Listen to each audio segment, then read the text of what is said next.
explain the Yeah. Q&A submission. So, well, good evening, everyone. Sorry for those of you who are having audio issues with the video. Um, Tonight we are joined. It is Men's Health Month. We're at the tail end here, and we have the privilege of hearing from Dr. Bryan Voelzke. He is a men's health specialist. He is a urologist, and he's a passionate educator. I really feel privileged to have him here this evening. He has a lot of information to share. And tonight we're going to talk about these signs, symptoms, and treatment options for erectile dysfunction and male stress urinary incontinence. Now, this is a somewhat interactive presentation. We'd love for you to submit your questions. And I love that some of you already did that. So for those of you here tonight, if you want to submit a question, please move the mouse of your laptop or desktop or tap the screen of your mobile device. In Zoom, you're going to see a toolbar that pops up. One of those little boxes says chat. Click on that, type your question in, hit submit, and we will respond to those questions at the conclusion of Dr. Voelzke's presentation. Now, without further delay, I'll hand it over to Dr. Voelzke. Yeah. And Mike, I forget it. Do I click on share or how do I get to my Yep, screen? that green share button. Yep. Okay, gotcha. Share. Is it popping up now? Yep, I see it. Okay, let me just get to main screen here. Okay, can everybody see that? Yep, looks good. Okay, first of all, I apologize. I had a little technical difficulty on my end. I was running late and then I had some issues with my computer, so apologies on my end. So I'll talk tonight, and I appreciate Mike for introducing me. We've done a couple of these talks, and I've found them to be helpful for patients. We've put them on our website for people to look at, after the talk, then they can go back and kind of, if there's one topic they specifically wanted to listen to. I'm assuming there aren't people out here that want to listen to every single topic I'm going to talk about tonight, but if there are, great. If not, you can go back and look at the specific topics that I discussed. One other thing is, and this is sort of a semi-apology, but also just giving you an idea on our practice. We are Spokane Urology, but we're more like inland Northwest Urology. We have a lot of patients coming from outside the Spokane area. I'm very aware that our phones are typically very crowded. We are doing the best we can to rectify that situation. We're just the only practice in the area right now, unfortunately. So I will give a phone number at the end. I've heard feedback from patients that have listened to this talk in the past that um, if they're interested in surgery for stress incontinence or surgery for erectile dysfunction, they have called into the front office phones and they've said, well, you're already a patient of Dr. So-and-so at Spokane Urology. We can't let you switch. That's not the case. A lot of the providers in our practice know that this is a procedure that I have a high volume of doing, and they're perfectly fine with patients coming to see me for this. So um, if that's an issue, you can just say, Dr. Voelzke gave this talk. He's talked to the front office manager. They've said that it's okay for you to see me. So I don't want to provide roadblocks for patients. As far as low testosterone, pretty much all the practitioners in our practice manage low testosterone. I don't want to feel like or give off vibes that I'm the expert in our practice. I'm by no means an expert. It's something that I've become more and more knowledgeable about each year since I've moved out to Spokane about 6 years ago. But I'm always willing to talk about this, and I think hopefully it's a topic that people can learn more about. But it's more of a 10,000-foot view. I'm not going to get into the weeds and provide a bunch of data, but just try to give people an idea of who's appropriate for testosterone and the options that are available. So hopefully that helps to kind of set up the talk. But with that, my name is Bryan Voelzke. I'm one of the urologists at Spokane Urology. We have 8 providers in our practice. We have a number of PAs and nurse practitioners that also provide care. My background, I did urology residency, and then I wanted to do a fellowship in trauma or urologic trauma and reconstruction, but it wasn't available for a year. So I single at the time. So I spent a year in Australia in Melbourne, which was really exciting. Did a fellowship down there, and then came back to California at UC San Francisco in 2007, 2008, and did a fellowship with world-renowned leader, Dr. Jack McAninch, and I'm very great grateful to him for all of the things that I learned from him. So, was about 10 years in academics at the University of Washington, Harborview Medical Center, and then I moved out here in the fall or December of 2018, and we've been here since then, and we love the Inland Northwest. So, my practice is general urology, but also do a lot of urethral stricture disease, stress incontinence for men, erectile dysfunction, Peyronie's disease, which is a curvature of the penis that can be managed surgically or with injections. And then a lot of genital reconstruction involving the ureter, the bladder, the scrotum, urinary fistulas, radiation damage, things like that. Um, so we already kind of went over the overview of what we'll be talking about. The first thing I'll talk about is just restoring urinary control. We'll talk about different types of stress incontinence. Just to give an idea of the language that we use, stress incontinence. Let me see if I can minimize this screen here so I can maybe see the, oops, go back one slide. I'm not sure, Mike, if I can minimize the screen on the left so I can see everything that's, there we go, got it. So stress incontinence is just coughing or coughing or sneezing or lifting a heavy object. Urine will leak from the penis. Urge incontinence, this is that feeling like, if you remember the commercials from many years ago, the gotta go medication showed a leaky faucet. This is that desire where you have to go to the toilet, you can't get there in time because of a certain urge. That's called urge incontinence. And then there's mixed, where stress and urge can kind of coexist together. And then other types of incontinence, overflow. These are men or women whose maybe bladder isn't entirely functional. They can't empty their bladder completely, so they will carry large volumes of urine, and they kind of think of it as like topping off. They'll kind of leak small amounts of urine when they lift heavy objects or if they cough or sneeze, and that's them just leaking out that overflow amount of urine in their bladder.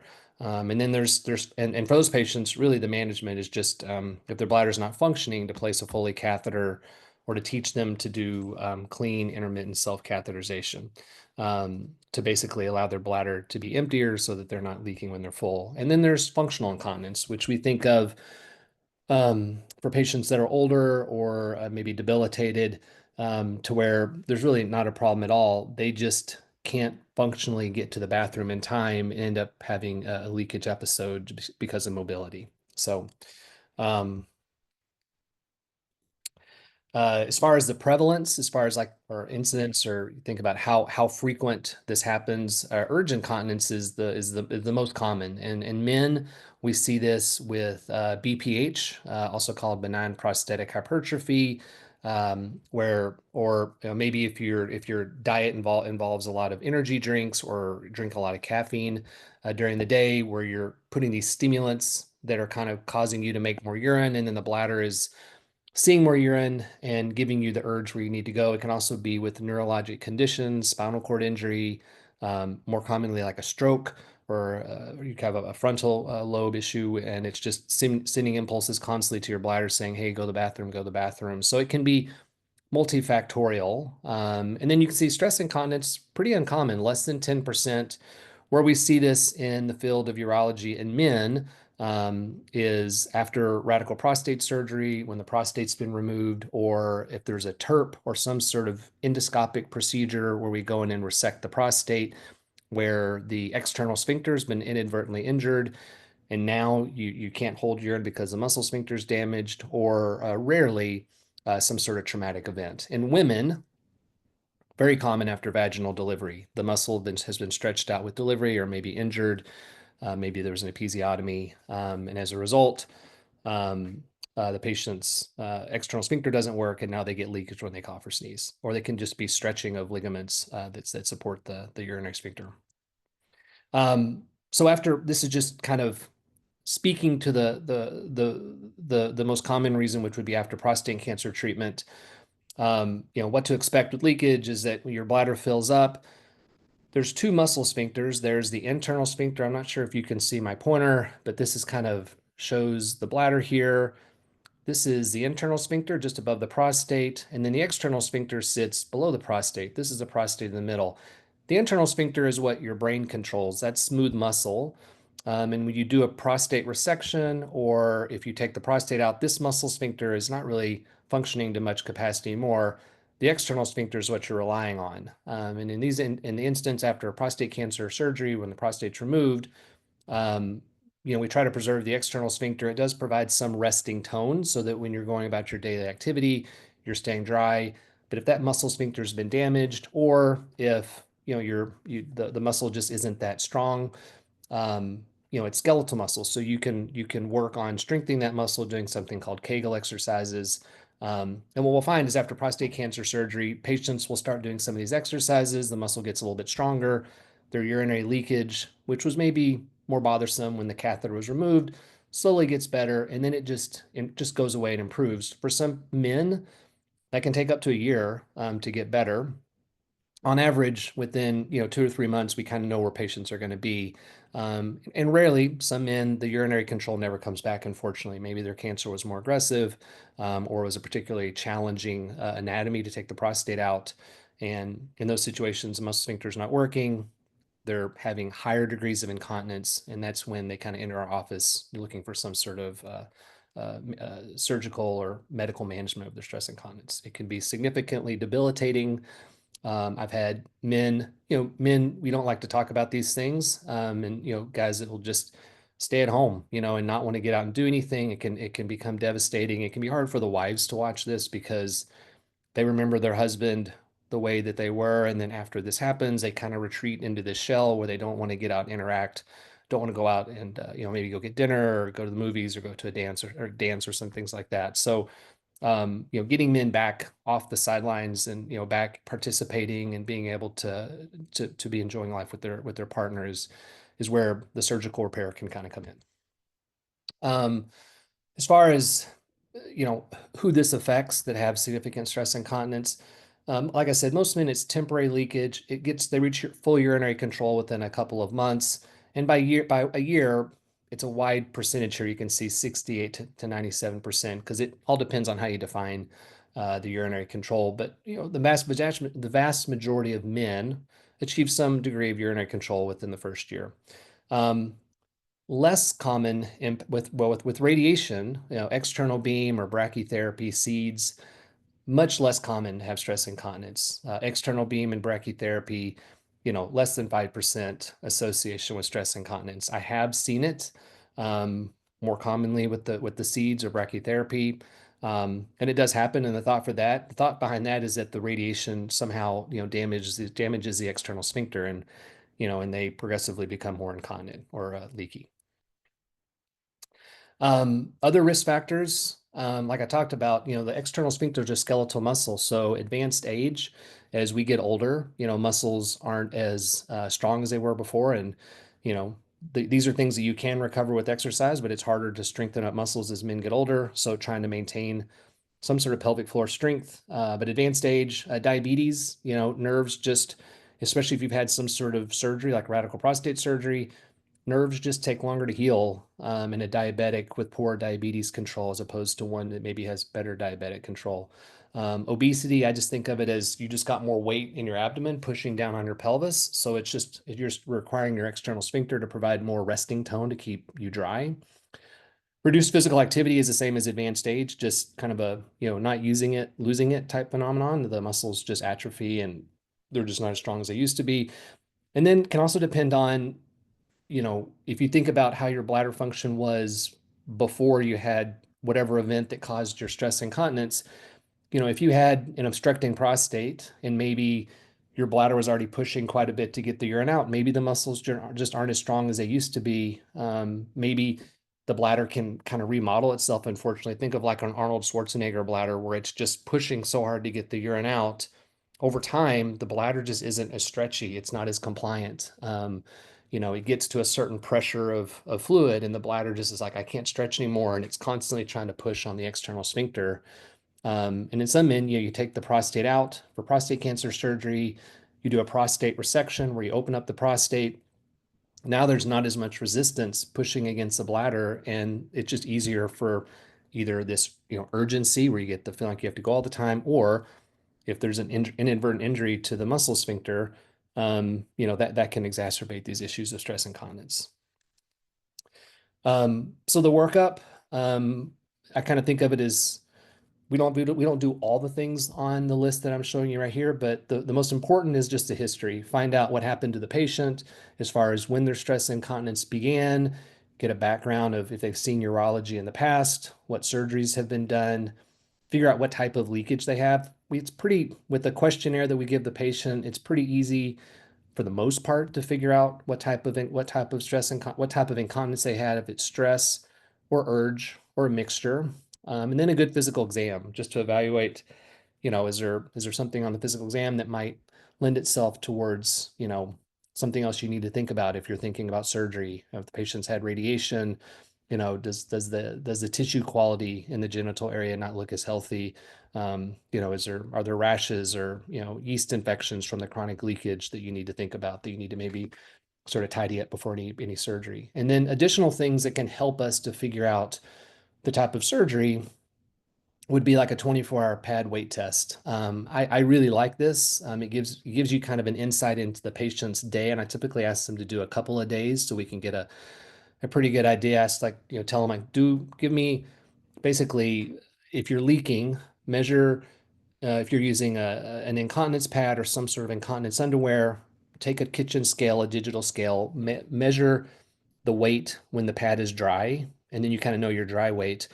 And then during the day, I don't want you to keep track of, or you don't have to keep track for the most part, of all the urine you make during the day when you pee into the toilet. In some instances, I might ask the patient to do that to get an idea of their bladder capacity, but I just want the weight of their pads and then subtract the dry weight. So it lets me know over 24 hours kind of a gram weight of how much urine they're leaking. And I can take that number and we can figure out if they're in the box of like mild incontinence or moderate or severe. And that helps us to kind of decide which surgical approach might be beneficial for them. It can also be helpful to do a bladder diary, and this kind of goes with the 24-hour pad weight test, where I might ask the patient, just keep track of how much fluid you're drinking during the day. Um, when you do void into the toilet, if you could just not void into the toilet and just urinate into a handheld urinal, that'll allow me to get an idea of how much bladder capacity you have.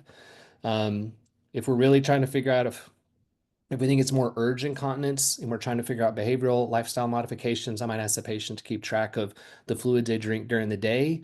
I've had one guy stands out in particular who came in and, just said, well, I drink a lot of water during the day, but I don't think it's really that unusual. But he was younger and had really significant urgency and frequency and urinating a lot during the night. So I said, well, why don't, nothing's really standing out. Why don't you do a voiding diary? Well, we normally tell people to drink like 2 liters of water a day, and he was drinking close to like 8 to 10 liters of water a day. So for him, he just thought the more water he drank, the healthier his body was going to be. But he was overhydrating, and just needed to cut back on the fluids.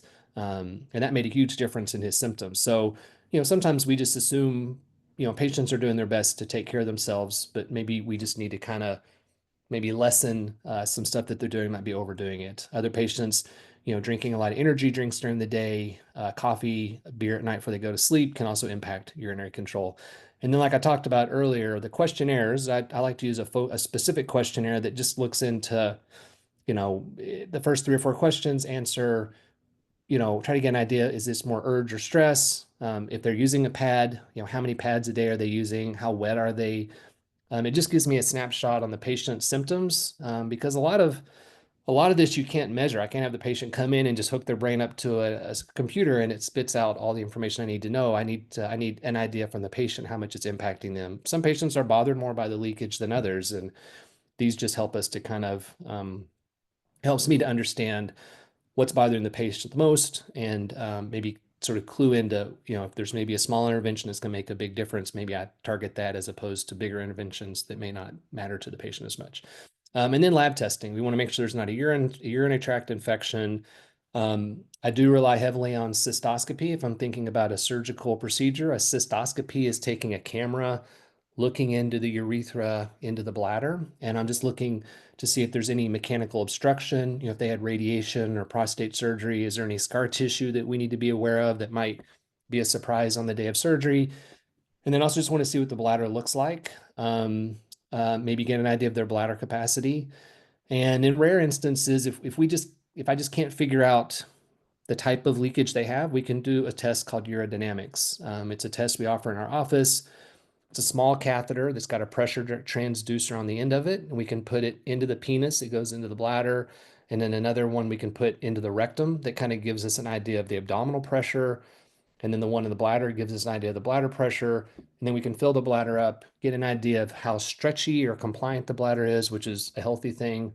Does their bladder contract? Do they have bladder contraction issues? How much their bladder holds? It can be really helpful. And then in rare instances, if we think we need to, sometimes X-rays can be helpful. Um, this doesn't sort of include the surgical management, but it's always good to think about behavioral modification. Maybe timing your voids, not waiting until that last moment to pee, which could cause you to then be looking for a toilet and have a leakage. Trying to manage your fluids during the day or spread your fluids out during the day as opposed to just hammering all your water at the end of the day or just, at lunch or dinner. Um, Pelvic floor physical therapy can be helpful for some patients, and that includes Kegel exercises. This is where you're trying to strengthen that external sphincter muscle to maybe give you better resting tones so that whenever you're going about your daily activity, that the external sphincter is just staying at a good resting tone so where when you're moving around, you're not going to leak. And then biofeedback. This is something that the physical therapist can do. For some patients, when we have them do Kegel exercises, it's hard for them to understand if they're contracting their urinary sphincter or their butt sphincter. I tell patients just pee in the toilet and start and stop your stream, and then you'll know that you're starting and stopping your urinary stream, and then that's the muscle sphincter you want to work on. And then you don't have to be peeing to do Kegel exercises. You can just sit and relax at your table and then slowly contract, slowly relax to try to build up muscle strength. I typically will recommend 20 to 30 slow contractions, slow relaxations of the external sphincter. But for some patients that struggle to find that muscle, biofeedback can help. You just basically hook up some patches to the perineum, the skin behind the scrotum and along the pelvis. And again, the physical therapist can help you understand to isolate where that muscle is so you can become better at doing Kegel exercises. And then coping pads. I hate to use the word diaper because it has kind of a negative connotation, but incontinence underwear is what I like to use because it can be kind of embarrassing for patients to come and talk about this. And then rarely we can do a catheter. We can do an indwelling catheter or a condom catheter. For some patients that just aren't surgical candidates, this is a condom that sits on the penis. Typically, it's a kind of a tacky, sticky material so it doesn't slide off. And then you need to take it off at some point during the day, typically at night when you're lying flat on your back and there's less likely that you're going to leak to let the skin kind of heal. We'll talk briefly in a moment about penile clamps that can also provide some temporary relief for patients also. So we've kind of talked a little bit about this, but pelvic floor physical therapy, there is some good data that if you're going to have prostate cancer surgery, um, doing pelvic floor physical therapy before the surgery just starts working on strengthening those muscles so that after the surgery, the muscles are there and they're in good shape and it minimizes chances of leakage. You don't have to do the pelvic floor physical therapy ahead of time. It can always be, most patients, I will say, do it afterwards. Um, but it's a use it or lose it phenomenon. I mean, if you're not working on strengthening that muscle, the muscle can just atrophy. And most of the time we're working on it because during the day the muscle is firing. But for some patients, the muscle can just be weaker and just need some TLC to make it better with the physical therapist. Lifestyle interventions, timing your voids, maybe just being mindful that try not to let your bladder get to a full capacity, looking at your fluid intake and trying to spread it out throughout the day, staying away from certain irritants, coffee, certain foods, irritating foods, some fruits, spicy foods can be really bad for some patients. And then, combining physical therapy with these bladder control strategies has been shown in research to result, obviously so in some fewer incontinence episodes as opposed to doing nothing, which kind of makes sense. The penile clamps, this doesn't require a prescription, but it's essentially a clamp that goes over the penis, almost like a paper clip, but kind of a robust paper clip. that's foam that goes on the end of the penis. You can see the photograph on the bottom of the screen. Um, there's all different types. It used to be this Cunningham clamp at the top was the only one on the market, but Amazon offers a bunch of different types. I've had patients come in and show me many things that they've used in the past. The vast majority of patients, the Cunningham clamp just really can't be worn for maybe an hour, 2 hours at the most. I have rare number of patients, or not rare, but I have definitely a small cohort of patients in my practice that for some reason can wear the Cunningham clamp for the majority of the day. And I've had them come back for routine visits just to make sure that the skin doesn't become damaged or kind of superficial irritation from the chronic clamp there. And surprisingly, they do well. It's not really the greatest option, but for some patients, it avoids a big operation. They just use the clamp, and then when they get the desire they have to go, they take the clamp off and the urine exits.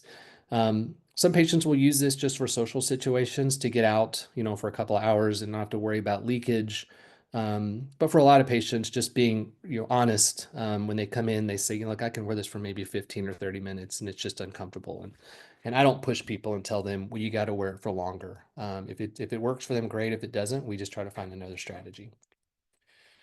So these are the surgical options. There's the advanced sling, which is more on the mild to moderate leakage, and then it says AUS, artificial urinary sphincter, is what that is an abbreviation for.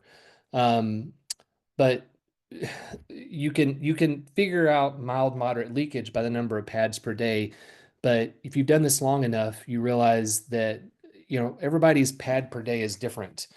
Some people will go through 10 or 12 pads a day, but when you ask them, well, how wet are the pads? They say, well, I just get a couple drops on the pad and I change to a new pad. Well, that's different than a guy that'll come in and say, my pad is soaked before I change it. So it's not really a great accurate test to just look at pads per day. It does help us to kind of get an idea, but I think the pad weight test provides more objective data to where we can then really know what the patient is going to be better served by. So when you weigh up the 24-hour pad weight test, and again, I try to get the patients I tell them, like, do the pad weight test on a day when you're especially active so we can know the extreme of where your leakage is. And then maybe on a day when you're just kind of taking it easy, you really only need like maybe 3 or 4 days, or not even 3 or 4, 2 to 3 or 4 days of testing. You don't have to do this every day. But then it just gives us an idea of where you're at. And if for a guy with 1 to 200 gram pad weight test, I call that mild, and then 2 to 400 moderate, and then severe more than 400 grams. I do think the sling, we'll go over this in a second. It's a less invasive procedure. For a guy with 400 grams or less that really ticks off the boxes for being a good candidate for the sling. I try to push towards that just because it's less work on the patient.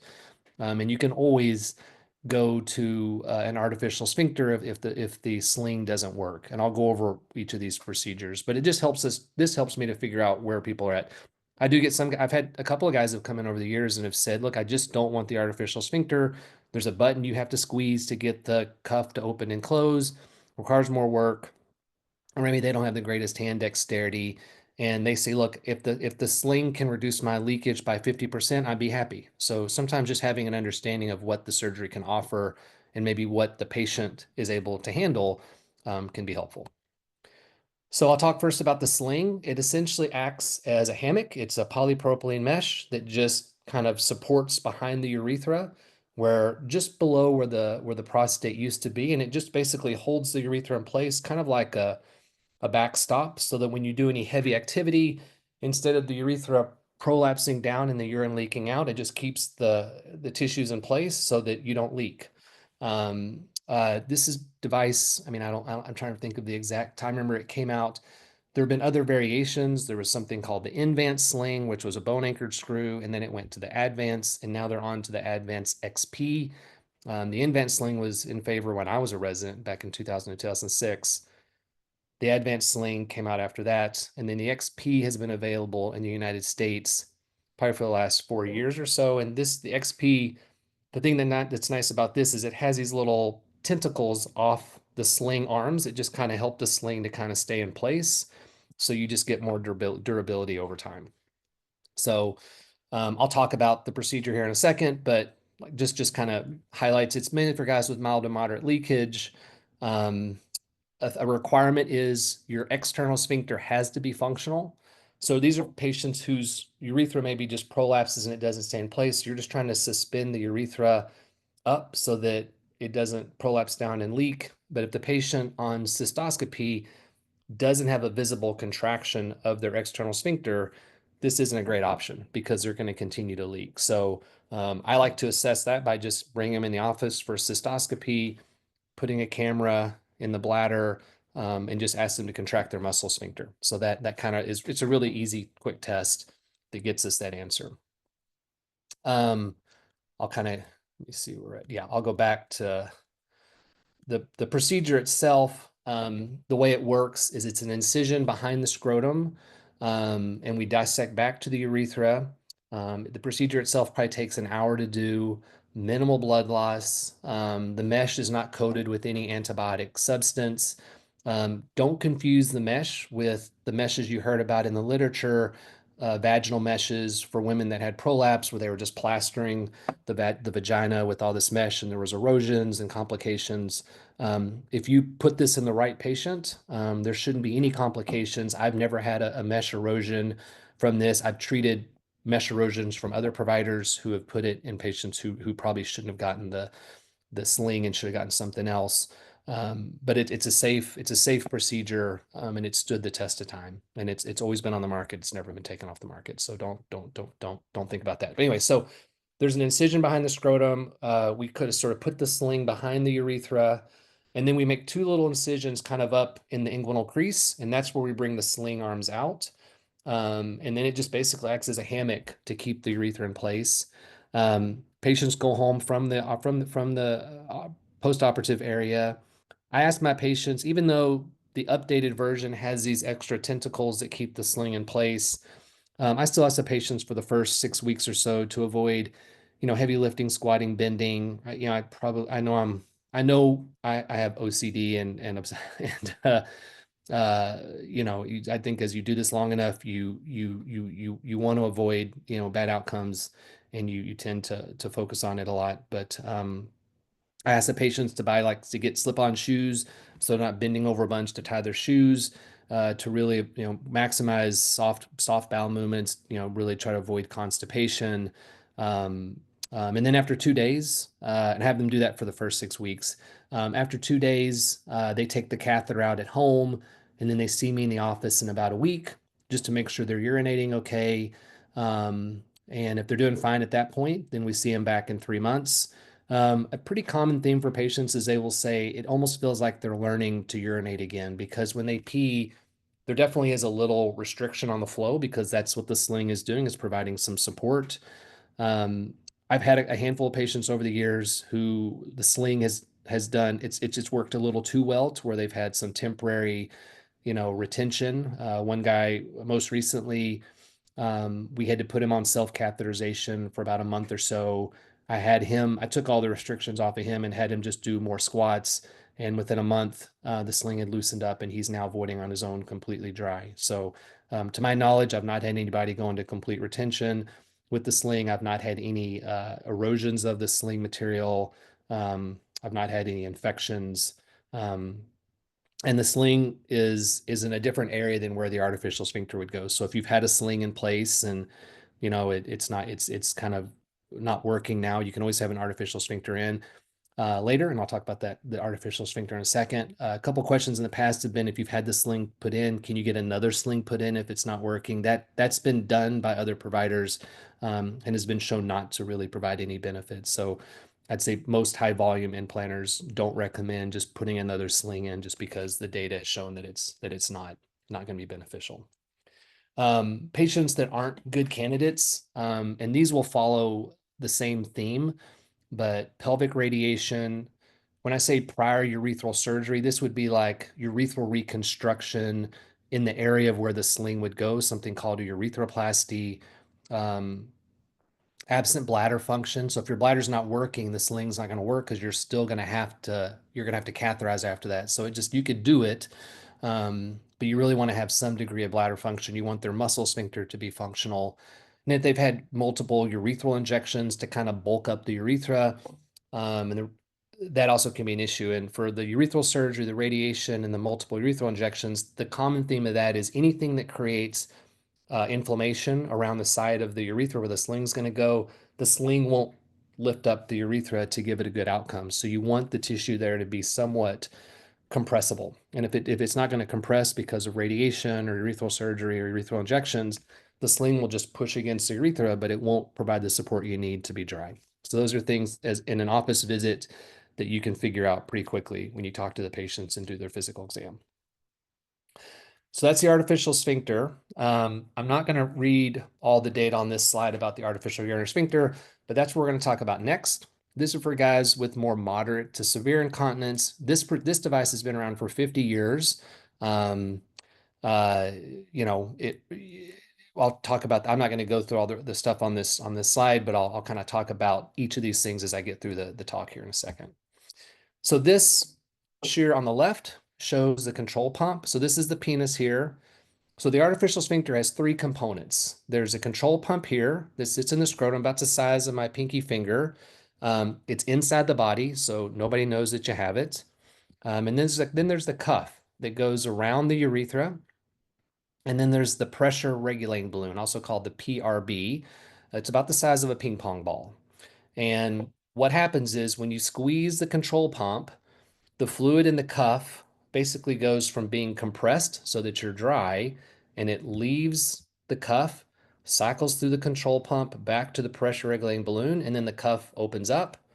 Urine's able to exit through the urethra. And then over a period of about 30 seconds, this is all based on pressure fluid dynamics. It's not electronic. There's no batteries or anything like that. Over a period of 30 seconds, the fluid then cycles from the pressure regulating balloon down the control pump back into the cuff, and then the urethra closes back off. And the way you know that the cuff is closed is that the control pump, which will dimple in when you squeeze it, just reinflates. So it's pretty easy to know when it's safe to pull your pants up. A common rookie mistake would be patients pee into the toilet, they pull their pants up, they forget that the control pump hasn't fully charged back up again. You kind of have to feel for it to charge back up again. Then when you know it's closed, it's safe to pull your pants up and go about your business. Um, Overall success. So these are some of the happiest patients in my practice because you're taking somebody who's, in incontinence underwear or going through multiple depends, 5 or 6 depends a day, yeast infections, just frustrated. And you're putting a device in that makes them dry. So satisfaction rates are very high. Patients are, typically find that this is something that's life-changing for them. High percentage of these would recommend artificial sphincter to their family. When the device typically on average lasts about 10 years. Some instances it doesn't last as long. But when the device has to be removed, the patient has to wait to get it put back in. Let's say that the device fails. It won't fail in the closed position. It's just full of saline. So the tubing breaks. It's like a tire that goes flat. Now the cuff is just open. It won't close. Patients are back to their state before the surgery when they're incontinent. And they realized very quickly just how much the artificial sphincter improved their quality of life. And they want it back in, as soon as they can get it back in. So if the device fails, it can be replaced. I have one guy in particular that's on his 4th artificial sphincter. So it can be replaced many times. It's not a one-time and you're done type thing. Infection rates are very low, less than 1%.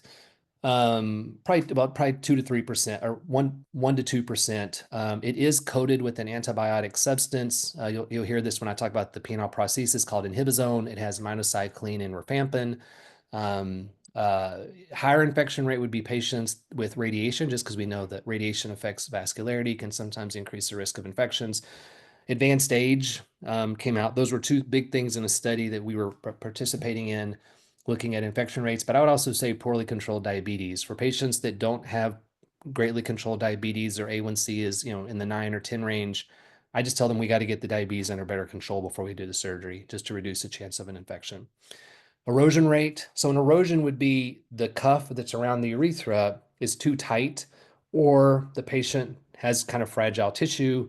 and the urethra just gets a hole, and now the urine is able to communicate and exit the urethra and interact with the device, and then it can cause an infection. And for patients that are radiated or have had multiple prior urethral procedures, that's where that incidence can go up.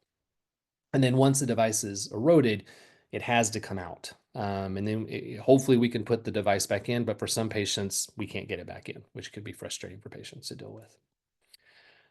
Patients that aren't operative candidates, with the advanced sling, you don't have to do anything. You just unzip your pants, pee into the toilet. With the artificial sphincter, the control pump, like I said, is about the size of my pinky finger. You have to have the manual dexterity to squeeze the pump. So if you don't have manual dexterity to squeeze the pump, you can't have a surrogate who's responsible for that. Your partner can be the one who's responsible for turning the device off and on. And so it just means you're a bad candidate. Mental disability, not being able to follow the instructions to manage the artificial sphincter. If this is why I do the scope in the urethra, if there's some sort of blockage in the urinary tract, we have to resolve that before we do the surgery. And then if you have an allergy to the drug coating, I know in the past they've been able to make the devices without the antibiotic coating. Um, I don't know if Boston Scientific offers that. I have had one patient with a tetracycline allergy that was very mild, and we, after discussion, it was kind of a difficult situation. We put the device in, and he didn't have an allergic response and did fine with the device. But it all depends on what their allergic response is. So in summary, there's variety treatment options for stress incontinence. Office evaluation is tantamount so that you can figure out if the patient's a good candidate. The sling or the artificial sphincter can provide excellent long-term relief.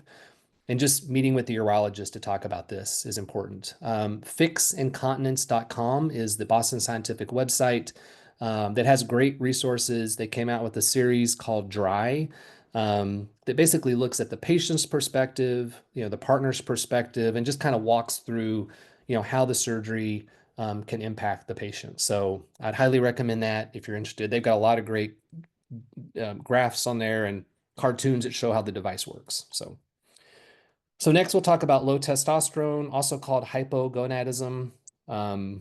This is a photograph I took a couple weekends ago when I was running up near Tower Mountain, showing the Palouse. I love this photo, so I just put it in.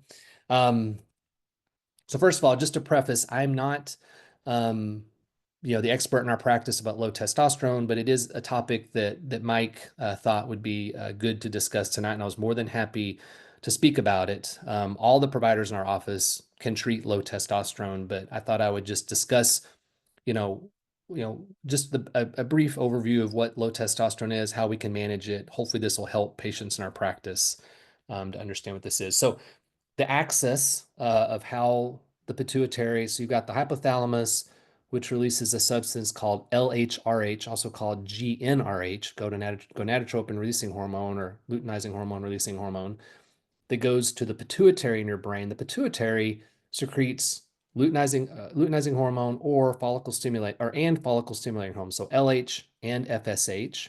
LH goes to the testicles, stimulates Leydig cells to make testosterone.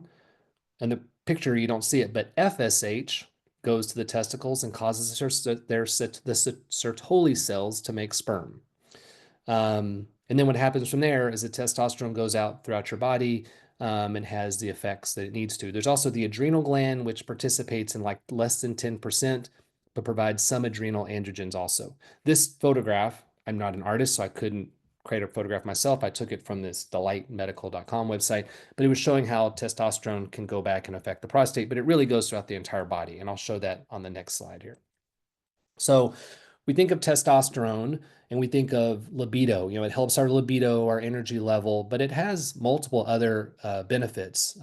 Besides increasing your sexual drive and libido, it can improve your cognition. I don't know about improving your confidence, which is shown on the slide.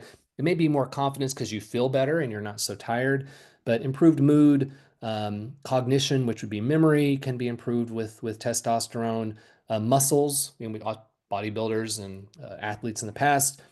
We know, I think of Lance Armstrong. He used testosterone and different things to kind of boost his blood count for racing, and was obviously caught about that. And other bodybuilders have used testosterone in the past. But it does increase muscle growth, better strength, better endurance. Bones increases bone mass, or just basically the mineral density of your bones to reduce the chance of, like, pathologic fractures. Bones are stronger. The other thing is it increases your red blood cell production. So bone marrow produces more red blood cells. Your hematocrit as a result can go up. It can also have an impact on prostate growth. We know in men with prostate cancer that aren't being treated and have metastatic disease, the food source for prostate cancer is testosterone. So there's been this concern about, can we give testosterone to patients with prostate cancer? I'll talk about that and sort of dispel that myth. But if you do have, newly diagnosed prostate cancer or uncontrolled prostate cancer, giving testosterone basically fuels the fire, and it can make the cancer progress. And then also helps with hair growth and collagen growth.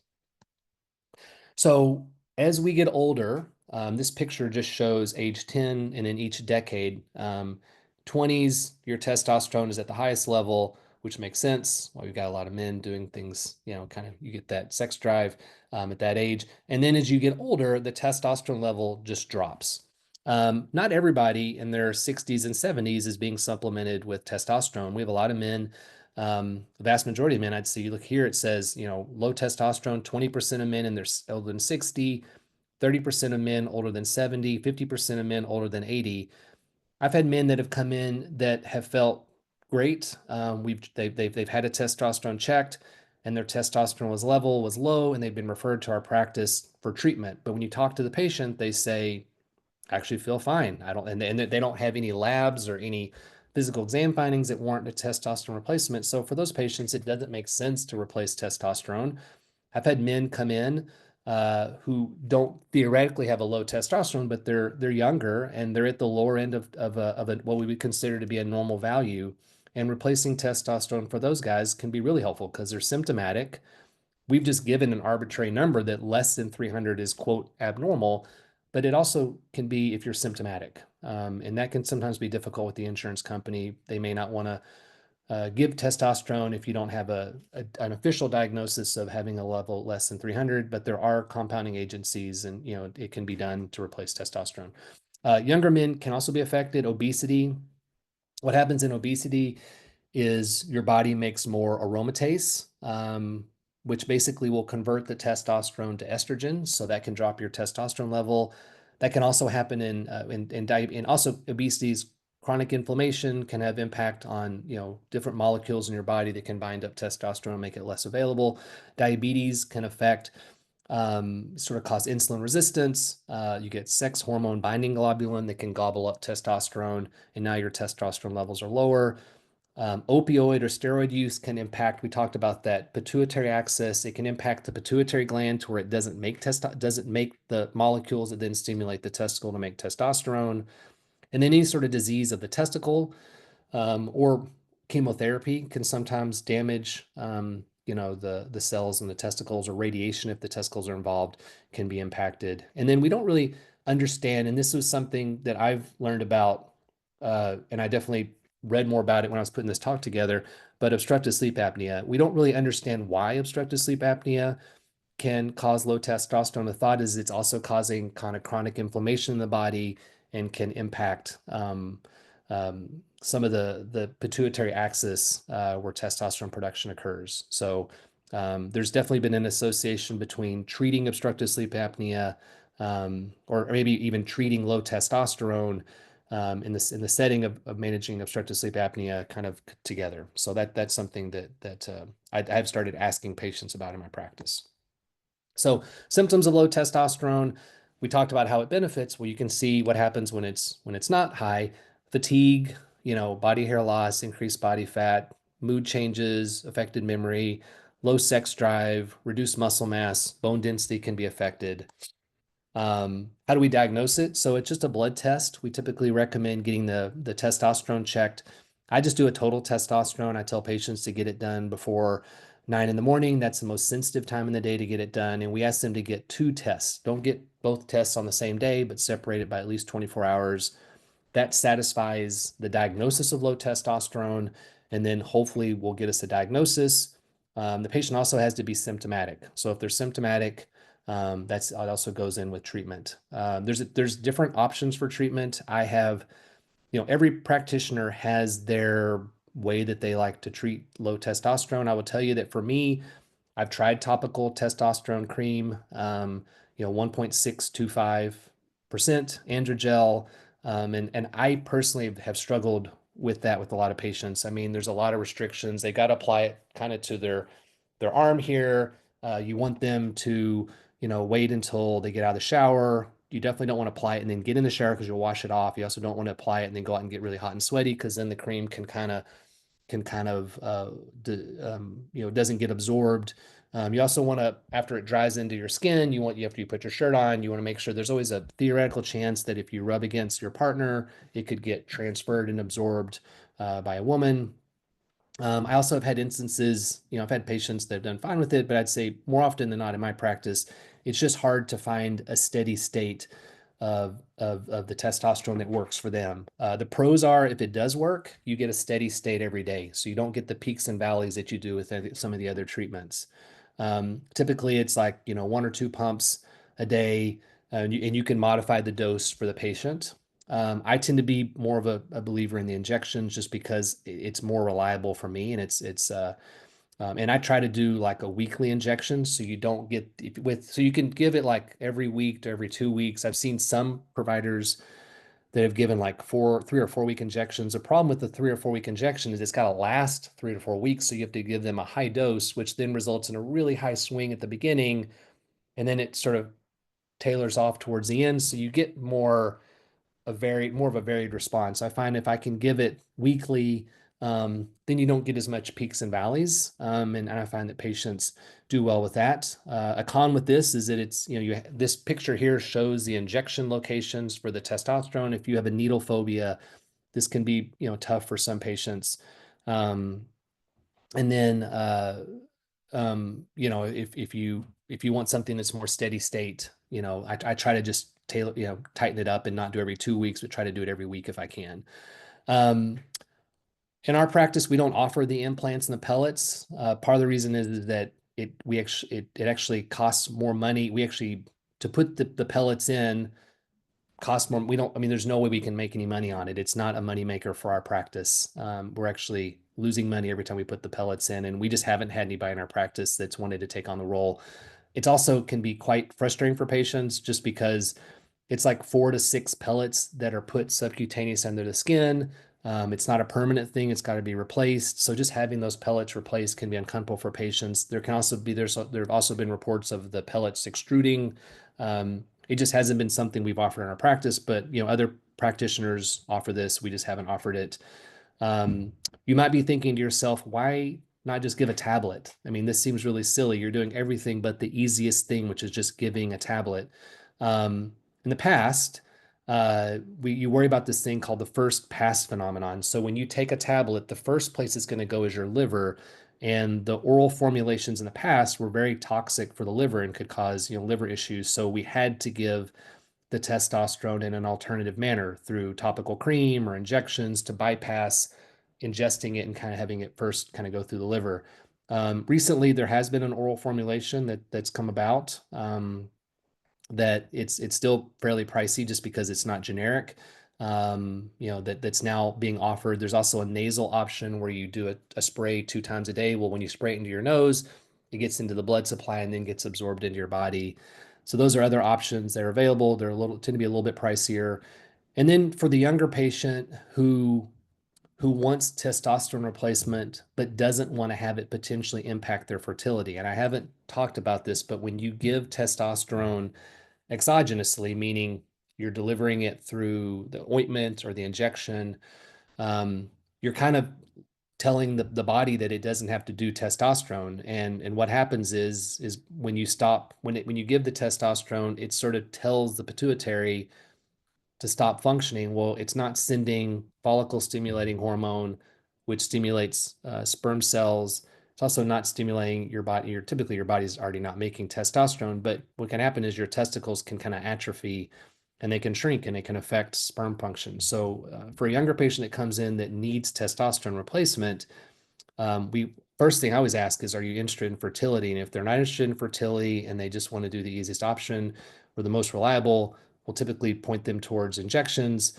But tell them that, with the injections, they're going to notice some shrinkage of their testicles. And the longer they've been on it, the harder it is for that to recover. Clomiphene or Clomid is a nice option because what it does is it stimulates the body just to make more testosterone. It doesn't work for everybody, but it's a good option to try. And it's typically like 25 milligrams every other day. And it sort of helps to jumpstart the pituitary just to try to make more, to stimulate more LH production, which produces more testosterone. And we had used it in a number of patients, and it's been helpful because it manages their fertility so they can still try to have kids, but they can also replace their testosterone so they have better sex drive and just overall better health. So what are the risks and side effects if you give testosterone? More blood cell production. So risk of clotting. We follow patients, and if your hematocrit gets above 54%, I recommend patients to donate blood. If the patient, if you can't donate blood, you can always just go in to donate blood and they just basically dump the blood, but that'll drop your hematocrit down to get it back to a safer level. Because if your blood is too thick, it sludges and it can cause the risk of a blood clot. Other risks is potentially infertility because your testicles aren't making sperm. So that's always a thing to ask the patient about. Potential for gynecomastia, breast tissue development, that's a small amount. And then, like we talked about, prostate cancer. If you have newly diagnosed prostate cancer or metastatic prostate cancer, we typically will not give testosterone. We want the prostate cancer to be stabilized. But I see a number of patients in my practice whose prostate cancer has been treated, their PSA is stable, and there's been this thought that, well, we can't replace testosterone because their cancer is going to become, it's not going to be dormant, it's going to become active, and the cancer is going to spread. Well, that doesn't really make a lot of sense because there's plenty of men out there who've had their prostates removed. They still make testosterone because that's not affected by prostate cancer, and they're walking around with normal testosterone levels, and their PSAs aren't going up. So I saw a guy today, stable from prostate cancer for 3 or 4 years. PSA, he just was seeing me for another condition, and we just talked briefly about, his energy level's low, so we're going to check a testosterone, and if it's low, we just supplement, and understandably, patients will be wary of, I don't want to over treat my prostate, the PSA or the testosterone. So we just started kind of a low dose and then I try to just keep it in a safe value. And then for a lot of guys, it can make a big difference, improve their overall health. Over treating the testosterone I've had a lot of guys come in and say when they get above like a normal value, like above 1,000, either most time it's the spouse or the patient will say they just feel more on edge, more aggressive. It can cause aggression with super therapeutic levels. And then if the patient has sleep apnea and you're giving testosterone, you always want to screen for that before you start the patient on testosterone. The thought is that somehow it affects, no one really knows why this is, but they think it somehow affects muscle laxity in your throat and it can exacerbate the sleep apnea. So getting worked up and treated for sleep apnea, then you could start someone on testosterone. So monitoring, depending on how you give the patient their testosterone replacement, will determine how you monitor the patient. But you always, at some point, want to check to test testosterone levels. That's obvious. Hematocrit to make sure their hematocrit's remaining stable, and if it's going up, you can recommend a transfusion. PSA level just to make sure the PSA is stable, and then I don't check liver function tests routinely, but I definitely start off by checking liver function tests before we start them on testosterone, and we'll periodically check liver function tests. But because you're delivering it traditionally, the pill option now is safer to give, but we just always just want to make sure the testosterone isn't impacting liver function. So poor candidates, we kind of talked about this: untreated prostate cancer, severe heart failure, theoretically could have a bad outcome. So just good to talk to the cardiologist. And then we talked about sleep apnea, hematocrit above 54%. You can still treat those patients. They just have to give donate some blood to drop their hematocrit down before they get testosterone. And then high PSA, prostate specific antigen, without evaluation. You need to work up for prostate cancer before you start them on testosterone because the testosterone is a food source for the cancer. One thing to remember, and I'll talk about this on the next slide, that replacing testosterone is not, it's not a tool that then allows you to burn the candle from both ends, which allows you to squeeze more hours out of the day. A guy that comes in and says, I don't want to change my living habits. I just want testosterone so I can be more busy. That's not a good candidate for testosterone replacement. Like you need to first look at, eating a balanced diet, exercising, managing your sleep. A lot of these interventions on their own can improve testosterone. So it's always good to try to fix this without resorting to medications. Um, you don't want to take the shortcut and, and say, well, I just want the testosterone, but I don't want to do all the work on my own that might actually fix it, without needing a medication. Um, so in summary, testosterone can decline with age, but not all men need treatment. Diagnosis requires blood tests to see the levels are low, but not, you can even have low levels that are within normal limits and be symptomatic and still be worthy of treatment. There are several treatment options with pros and cons. You have to monitor the patient closely, but once you find a stable value, I typically will just check the PSA and the testosterone on a yearly basis, and then intermittently check a hematocrit, and then kind of uncommonly I don't check liver function tests as much. And then the last thing is remember, testosterone replacement is a tool. It's not a cure-all. So it shows on the screen next to this. There's no shortcuts. I mean, you really need to put in the work. Just getting quality sleep. I've had men come back and say, I've really focused on getting more sleep, exercise, and their testosterone can improve on its own. I mean, it actually, your body can regulate these things if you're actually treating your body well. The next thing we'll talk about is restoring sexual health. This will be erectile dysfunction. Sorry for how long it's taken, but we're trying to squeeze in 3 topics. I'll try to be brief through this part, but typically oral pills, Viagra, Cialis, Vardenafil, vacuum erection devices, injections that can sort of stimulate an erection, and then penile implants. Those are the things we'll talk about. Easiest thing to do is to take a pill, Viagra or Cialis. It's sort of the way we can diagnose erectile dysfunction and treat it. Potential side effects I see more commonly with Viagra is maybe a headache, facial flushing, rarely blue-green color vision, rarely upset stomach. The downside of Viagra, Viagra was the first one that came out, so it got a lot of press initially, is it only lasts 6 hours. So you're kind of, when you take it, you're kind of on the clock. You can't really be spontaneous. And then with Cialis, it lasts about 24 hours. So you can take that and not feel like you're kind of on the clock to sort of make something happen. If you have a history of cardiac disease and you take nitrates for angina, or the sildenafil or Viagra or Cialis, the phosphodiesterase inhibitors, they can theoretically vasodilate the heart. So we want to make sure patients are cleared by their cardiologist if they're on nitrates or if they have active chest pain. Or I typically ask, can you go up and down a flight of stairs with chest pain? If they can. If they don't have chest pain, then I feel it's safe to prescribe. If they have active chest pain, it's just a good idea to get the cardiologist involved and make sure it's okay.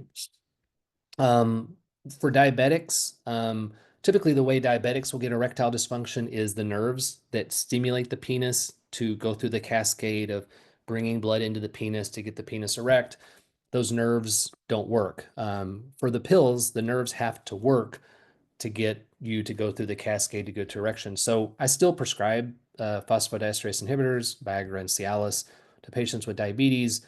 But I just know in the back of my mind that, poorly controlled diabetic may not respond to these pills like someone maybe with hypertension induced erectile dysfunction or something else. So just something to keep in mind. But you can definitely try these medications. You don't have to exclude diabetics. Vacuum erection device, this can be used with the pills or on its own. It's basically a tube that you use with negative suction that pulls blood into the penis. And then there's a constriction band, or think of like a heavy duty rubber band that goes on the base of the penis. Side effects is it can cause some bruising and some discomfort. It can create like a hinge effect because you've got this clamp or this rubber band on the base of the penis, and the penis isn't as stable. So a lot of patients don't find, maybe it can cause some numbness and some bruising. The penis may feel cold because you've got this clamp around the end of the penis. So it's not a great option for a lot of patients, but some patients do great with this. And there's different types of bands you can put around the base of the penis, some that are more comfortable than others. So I just tell my patients, if you think it's working, or if it's working but you don't like the band, you can look on Amazon or any other, go to Adam and Eve or another, adult bookstore, or adult sex store. They'll have different options that you can try. There's even the cheap, sex toys. They're like $20 or $30. I tell patients, try something like that before you invest $400 into a medical grade vacuum device. I use it in my practice for patients if we're doing a penile implant to say, hey, just buy the cheap version. Um, Use it to kind of get more blood into the penis to kind of stretch the penis out so that when we do your implant, potentially we can get, a longer cylinder in. Some guys can't do the vacuum device, and that's totally fine. We can still do the penile implant, but it can be used as a tool to kind of game the system for a better outcome. Um, Injections, the guys that do the best with this are typically the diabetics. You don't with Viagra and Cialis, you have to be stimulated after you take the pill, some sort of visual or tactile stimulation. With the injections, I tell patients you can watch paint dry or grass grow in your backyard, um, and you basically can inject the penis with this medication, and it does all the work. So it bypasses those nerves that can create an erection and basically stimulates a cascade without you being stimulated, and you can get an erection. It's a diabetic needle, so it's a small needle. It typically works within 20 to 30 minutes of the injection. There is a drop off rate. Patients will initially be very excited about it, and then they just kind of think, well, I'm gonna have to inject myself in the penis. Is it really worth it? And then there can be this sort of drop off from patients that initially do well with it. So typically diabetics who inject themselves with insulin, I found that they typically do the best with this. But it is a great option. You can go through a formulary in town, or there's a mail-in formulary that we use out of San Diego. Typically we use a medication called Trimix, which is a mix of 3 different medications. It has to be kept in the freezer. So it's hard to travel with the medication, which can be kind of a bummer if you want to be sexually active on your vacation. But you just can basically keep it in the freezer, take it out, warm it up in your hand, pull out the amount of fluid that you need. I tell my patients to put the medication back in the freezer because the medication will just last longer. Um, and that can be a great option for some patients. Downsides of this is if your appetite's bigger than what your stomach can handle and you're injecting more than you should be, it can create a condition called priapism, where you get an erection that won't go away. Sounds good theoretically, but it's not a good outcome because it basically traps the blood in the penis and can affect the tissue oxygenation. And then what can happen is if you don't get into the ER within 3 or 4 hours and you wait longer, it can have detrimental effects on erectile function and can make you completely unable to get an erection even with the injections. So if you dose the medication safely and you just follow the rules and you say, look, 12 or 15 or 20 units work for me, I get a great erection and stay in that lane, you're fine. But when you start trying to increase the dose because you want a longer and longer duration of an erection, you're just essentially playing with fire. The penile implant, this device has been around also for about 50 years. It's completely contained inside the body. It's called an inflatable penile prosthesis. They also make malleable prostheses. But essentially, it's not battery powered, kind of like the artificial sphincter. There's a pump that sits in the scrotum. You can see here.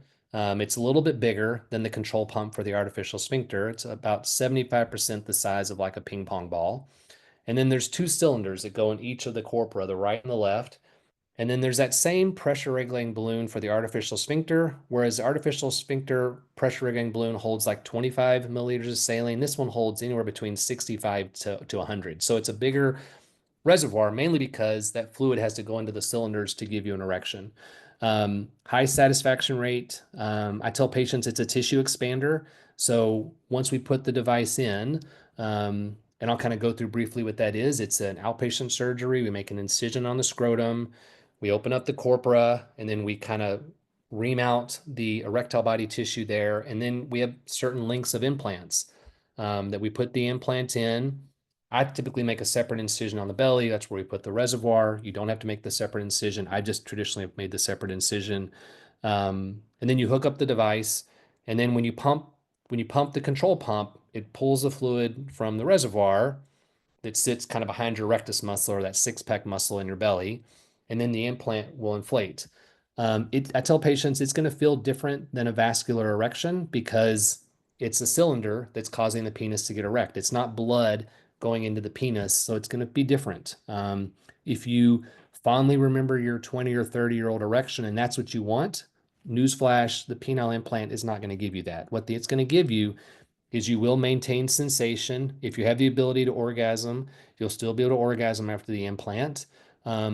but it's basically a tool that's going to allow the penis to be erect so that you can be sexually active. And for a lot of men, that's over, 80, 90%, I'd say, are very happy with it. You just have to phrase the surgery and give boundaries of what it can offer. I tell patients that, we'll leave so if we do the surgery, they traditionally go home that day from recovery. I leave a catheter in the penis. I leave a wrap around the penis just to kind of keep the swelling down. And I leave a little drain in the scrotum. I see them the next day in the office. We take the wrap off, we take the drain out, we take the catheter out.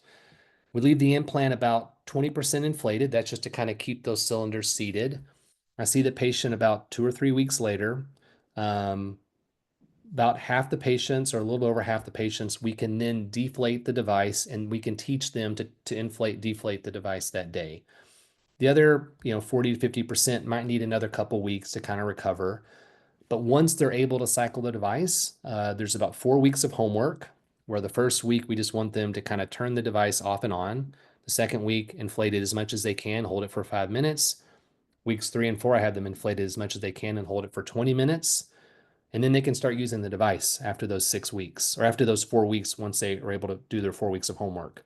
And then for the first 6 months, I'm going to want them, and I didn't create this algorithm, is sort of taught to me by people, before my time. But it works great, is that I just tell patients just to inflate the device every day for the first 6 months. What's going to happen is you're going to start getting more pumps into the device. That just means the tissue is starting to stretch out more, because historically you've not been getting great erections. So now you got this device in, so you just need to stretch the tissue out. You'll find that it's becomes much more comfortable, feels more normal.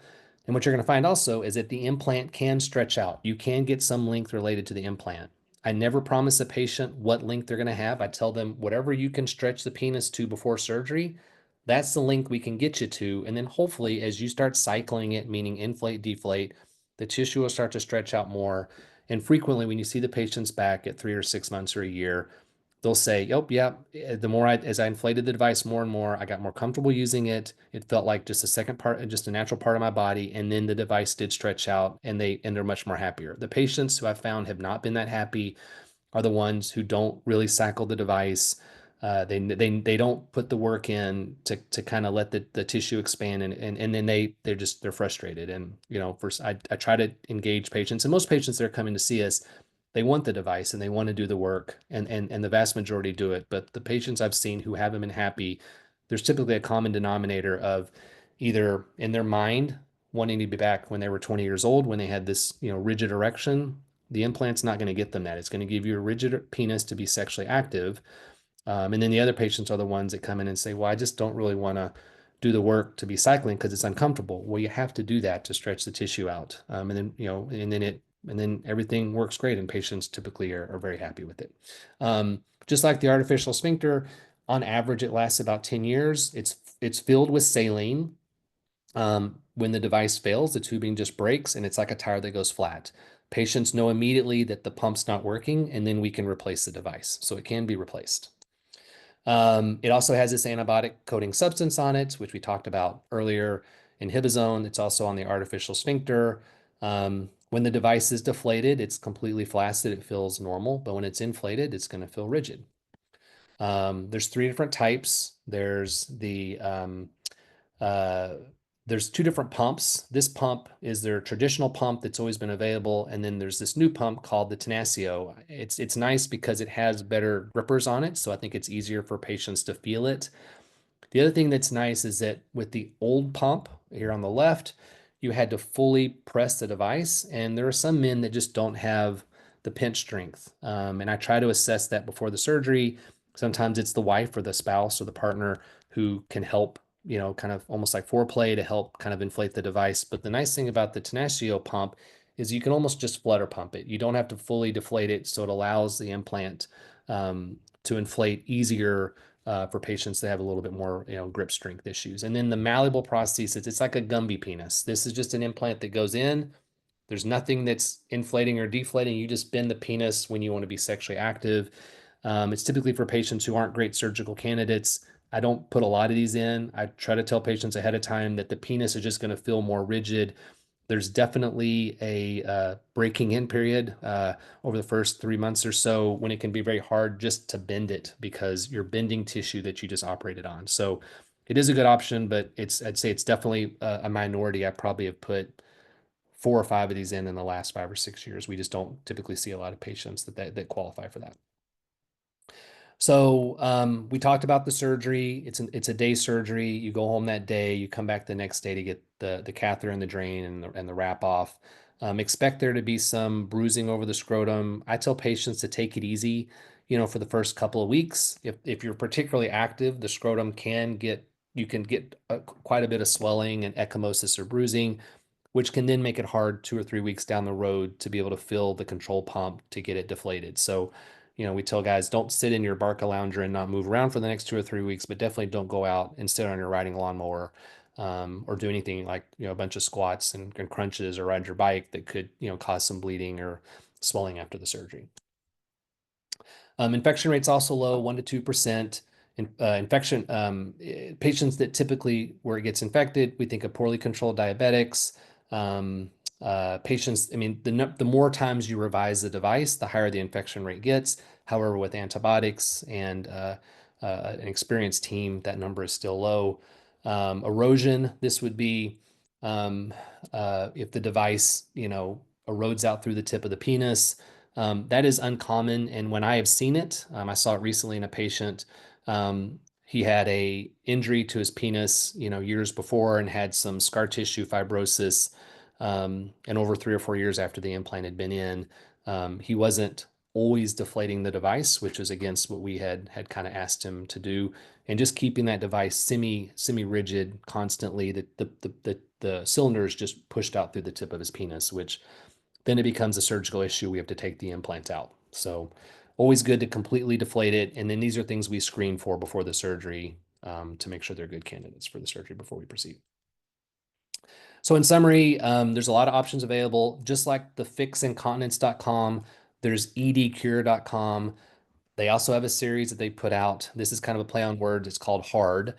Think of like a rigid erection. Also, it's a difficult topic for people to discuss, and it's also a series where they've kind of gone through kind of like webinar style, where the first are multi episodes. The first episode is about the patient. The next one's about the wife or the spouse or the partner, and it just kind of follows the journey of how people do just from the patient's perspective. So I've had some patients that have watched that and found it to be really helpful. But there's also a lot of great data at edcure.org. So that's it. Sorry for the long talk. I'm sorry that I didn't log in immediately on time. I had some technical issues, and then I just, I apologize for that at the beginning. This is who I am. It's my phone number for the office. If you're having issues getting in to our office to be seen, use my name and just say, I participated in the webinar. Dr. Voelzke had had said he's willing to see patients. Like if you're a patient of one of the other providers in our office and you want to talk about the artificial sphincter or the penile implant, you can tell the people that answer the phone and say, they get a lot of phone calls during the day, and I apologize in advance if they think that you can't switch providers. You can say, I just want to meet with him as a second opinion. Dr. Voelzke has talked to the office manager that it's okay for me to at least talk to Dr. Voelzke about the possibility of surgery if that's something you're interested in. As far as low testosterone, all the providers in our office can manage low testosterone, and I'm not asking to be the person who manages all that. We just thought with Men's Health Month this would be a good topic to discuss. So with that, I'll shut up, and if looks like there's a lot of questions, A lot hopefully of Mike questions. can help moderate some of the questions. So, first question, how common is ED after 70? And I think maybe with that is as men get Yeah. older, Yep. how likely is it that they'll have erectile dysfunction? That really depends on the patient. I just tell men as they get older. I mean, one of the slides that I took out shows the size of the vessels for the penis and compares them to the size of the vessels in the heart. So, as you get older, there's a risk of cardiac disease. It's a vascular disease. It's the same thing as a penis. Think of as erectile dysfunction almost like a penis heart attack. If you have a history of cardiac disease, very likely that as those vessels in your heart are narrowing, also the vessels in the penis are also narrowing. So, for some patients, if they come in and say, I'm just getting erectile dysfunction, I always say you probably should meet with your primary care doctor, or at least just make sure there's no cardiac disease in the background, especially for someone who's really young that doesn't have another reason to have erectile dysfunction. Um, but that's kind of a loaded question. Diabetes, obesity, poorly controlled hypertension. Even if you said, look, my blood pressure's been great. I've been on blood pressure pills for 30 years. Well, you've been on blood pressure pills for 30 years because you had an issue with blood pressure a long time ago, and there can be gradual impacts on those blood vessels that can have an issue. And then diabetes, it can affect the nerves to the penis. So erectile dysfunction, nerves that create erections, also vascular blood flow into the penis, and it can really just depend on the patient. We've had guys that have come in who are the picture of health, exercise, they just have bad genetics and they have vascular disease, and those guys get erectile dysfunction. Then other guys who seem to do everything wrong and they have no issues with erectile dysfunction. They're just blessed with good genes. So it's hard to answer that question, but definitely as men get older, higher risk of erectile dysfunction. So for BPH treatments, and somebody mentioned Urolift, Yeah. asked about side effects. Are ED or incontinence potential side effects of treating BPH? Yeah. So when you're treating someone for, so again, there's a lot I could talk about on that, but just the 10,000 foot view would be when you go in and treat someone with an enlarged prostate, you're essentially trying to open up the prostate lobes and you're wanting to protect the external sphincter. There's a little dot of tissue called the verumontanum, which is where the external sphincter sits. And we stay away from that area when we do a procedure where it's whether it's resecting the prostate or doing urolift.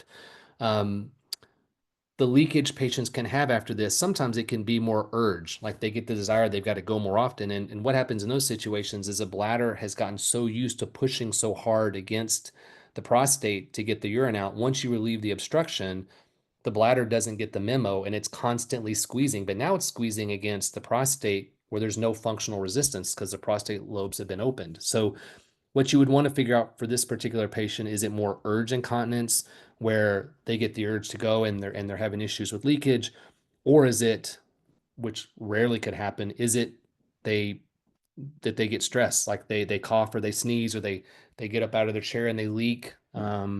So we would want to know which type of incontinence they're having. If it's more urgency frequency, that's just the bladder remodeling, and it's the longer you wait to treat BPH, the more the bladder can remodel in a bad way.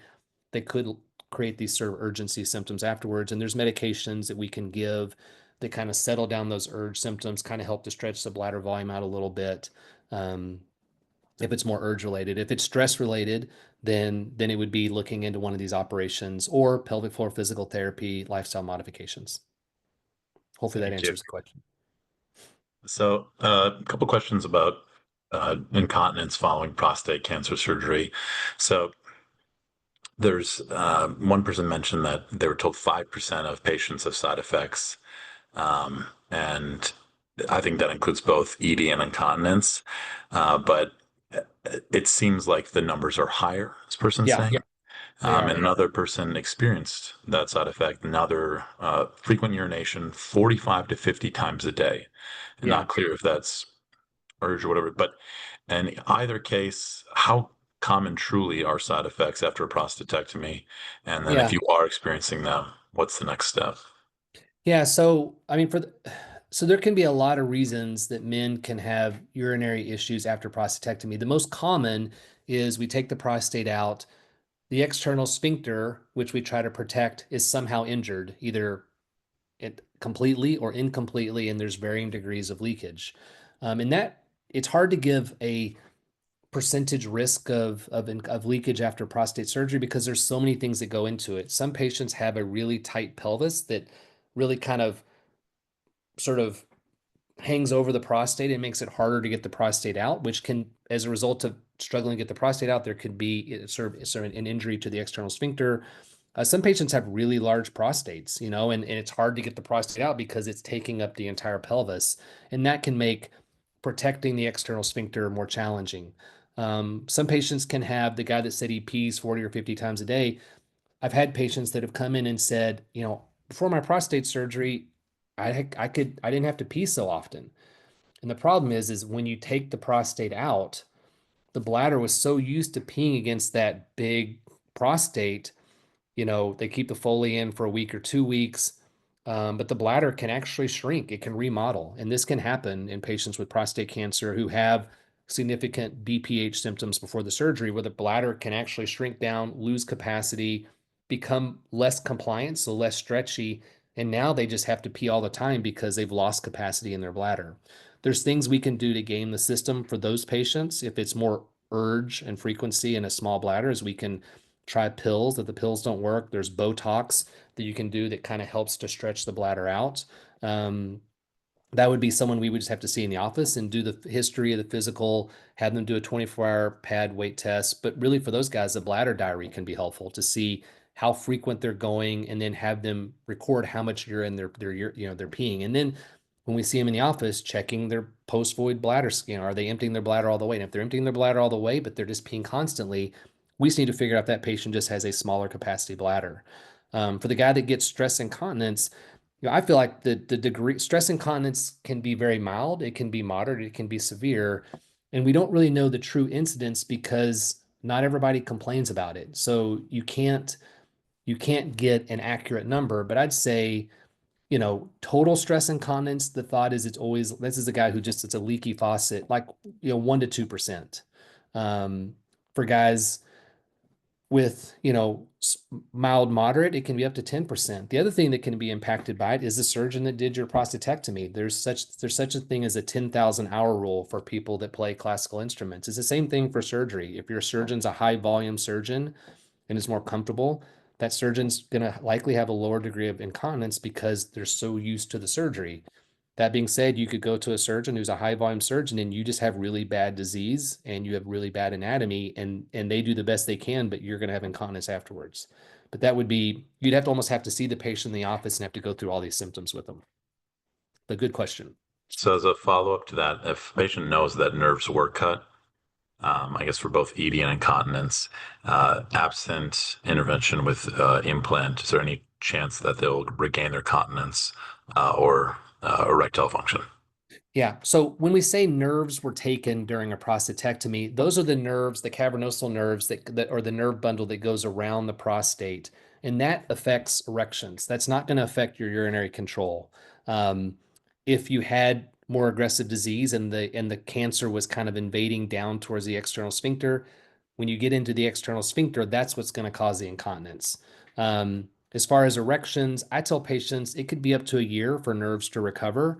But if someone is, we put them on maybe, of course, I don't do robotic prostate surgery. I treat, kind of complications from that. But I think most of our providers in the office, if they're asking about erectile dysfunction, you can put the patient on, and there's some good data to support this, is to put the patient on like a low dose Cialis, 5 milligrams daily, or just put them on, just tell them we want you to be doing, maybe taking higher doses of Cialis just to try to get more blood flow to the penis or try to stimulate nerves to regenerate. It can take up to a year um, for those nerves to regenerate. If you're not seeing any improvement though, and you're still completely flat with no erections, I'd say move to the injections next. Try to do something that's going to have a better chance of giving you an erection to try to get more blood supply to the area.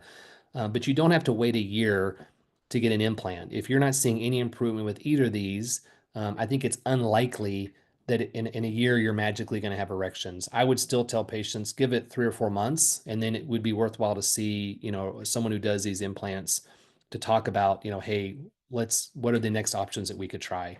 As far as the stress incontinence, again, if someone is leaking heavily, it's unlikely.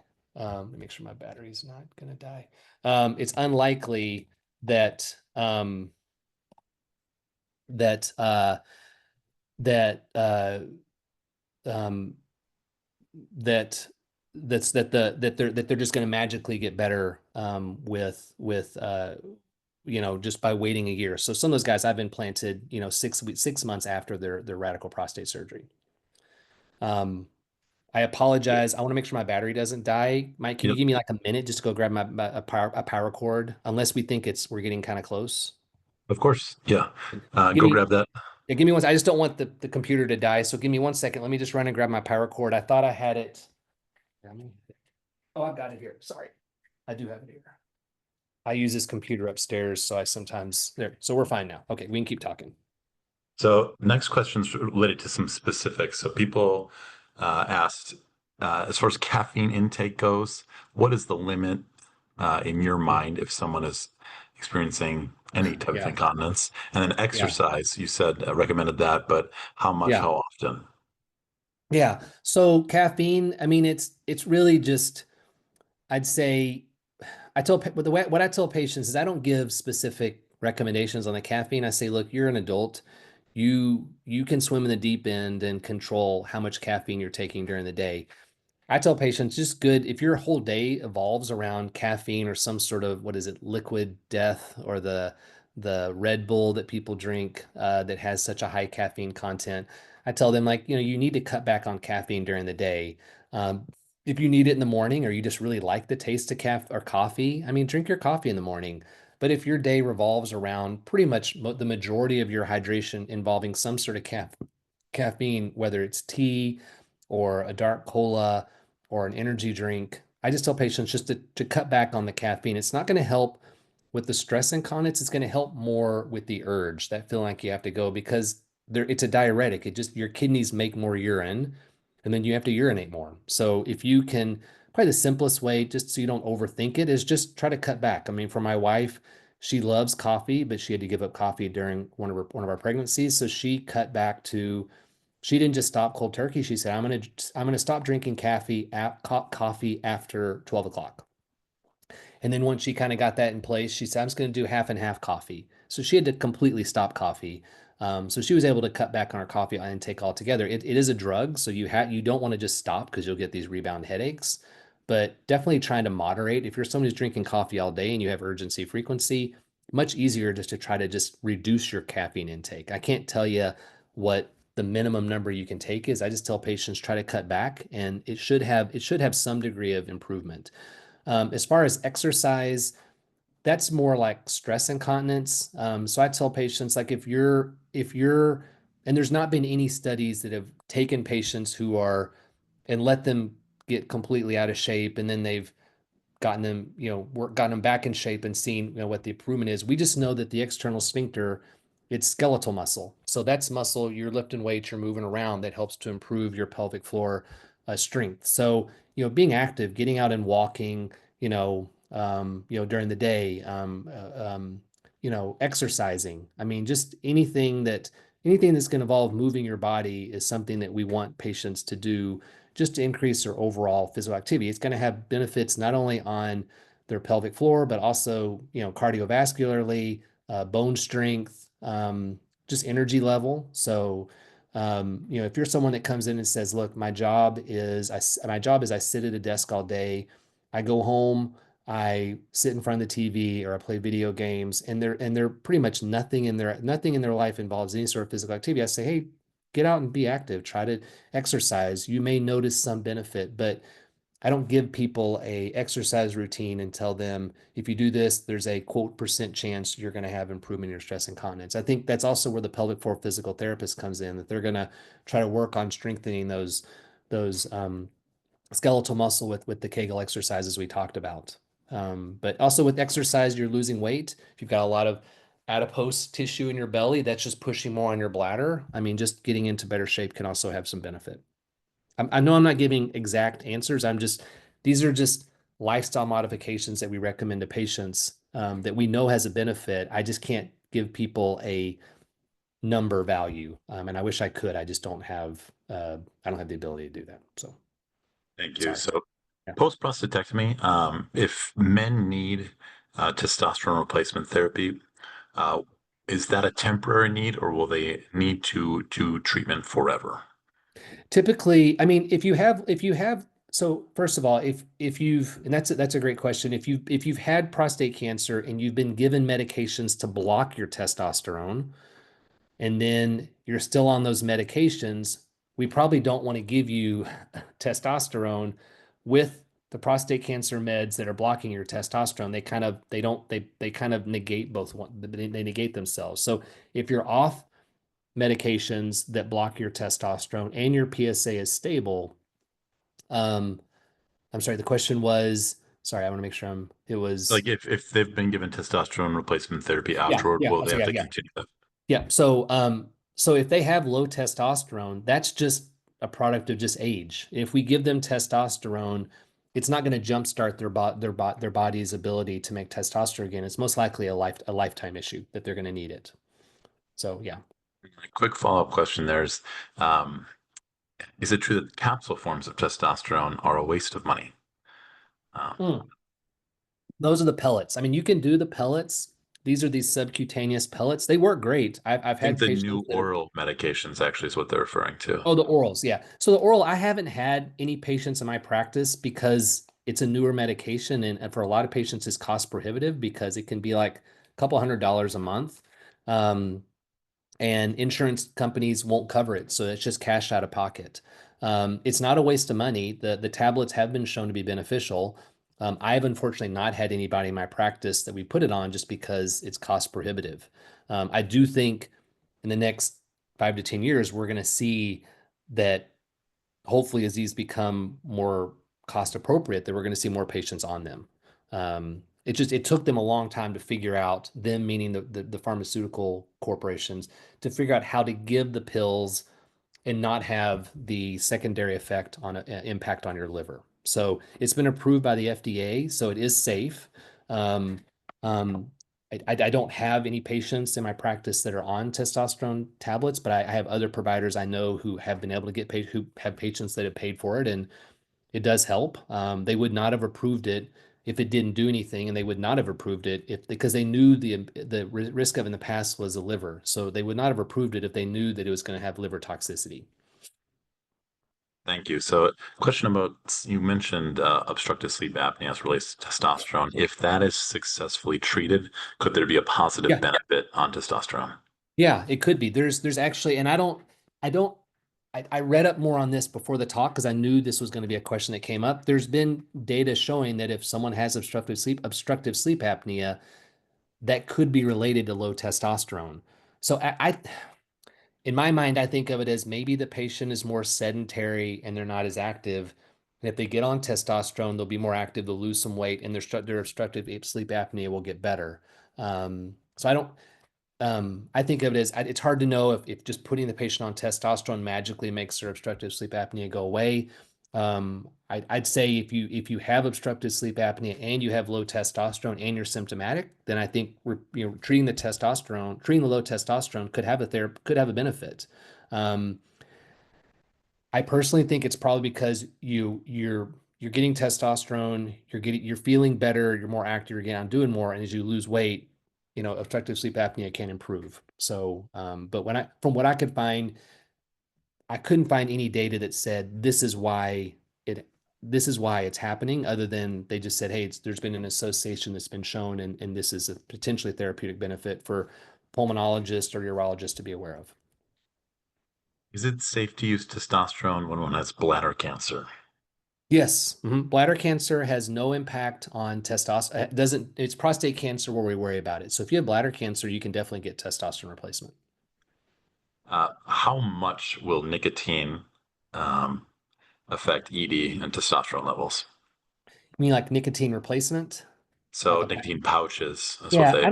I don't think it's so much the nicotine pouches, it's the smoking that has the effect on vascularity. So I personally don't, that's a good question. And I'm just gonna give my thoughts, but I could be wrong about this, would be, nicotine replacement is better than smoking because you're not ingesting the carcinogens that can then cause these sort of vascular issues. The smoking is what causes the vascular disease, which then causes the blood vessels to have issues with vascularity, which then causes erectile dysfunction. So I would think if you're on nicotine and trying to get off from smoking, that should not have, an impact on erectile dysfunction. It's more the smoking that has the effect, in my opinion. But I could be wrong, but that would just be, I haven't specifically researched that, but just knowing what I know about what smoking causes erectile dysfunction, I would think that's the issue. It's not the nicotine replacement. Thank you. In your opinion, will any of the oral medications potentially help increase blood flow in the brain and then help with brain function or have other cognitive benefits? You mean like the tablet for testosterone replacement? This is specific to oral medications for erectile dysfunction, so Oh yeah. varicose Cialis. No, it basically just works to basically so what Cialis and Viagra does is there's this pathway that happens to cause an erection to happen. The Viagra and Cialis just makes it easier for those channels to then be stimulated to get more blood into the penis, but it won't do anything to improve vascularity elsewhere in your body. We do know it can have a secondary effect of vasodilating the arteries in your heart. So that's why we talk about, and I guess they've also used it for patients at high alt or not patients, but people that go to high altitude will sometimes take these medications to help get better blood flow into their lungs, but it's not something that we prescribe for cognition or anything like that. That's where testosterone would come in. Low testosterone, replacing testosterone can have a positive benefit on cognition. Can you address Peyronie's disease and potential treatments for it? Oh yeah, that's a big discussion. I mean, Peyronie's disease is we think it's an autoimmune. It's basically what happens is your body attacks the lining of the erectile body and you get this plaque that happens. It can be from bending the penis during intercourse, or it can just happen from emotional, psychological, physical stress, surgery, or it can just happen out of nowhere. Just from again, a 1,000 or 10,000 foot view. Treatments can be an injection into the penis called Xiaflex, which is Clostridium histolytica. It's a bacteria that kind of chews on the plaque and kind of sort of microfractures it. It doesn't dissolve the plaque. Think of like throwing a baseball against a window. The window just shatters, but the window is still intact. This just shatters a plaque so that when your penis gets erect, the curvature will improve. The plaque just causes the penis to bend wherever the plaque is.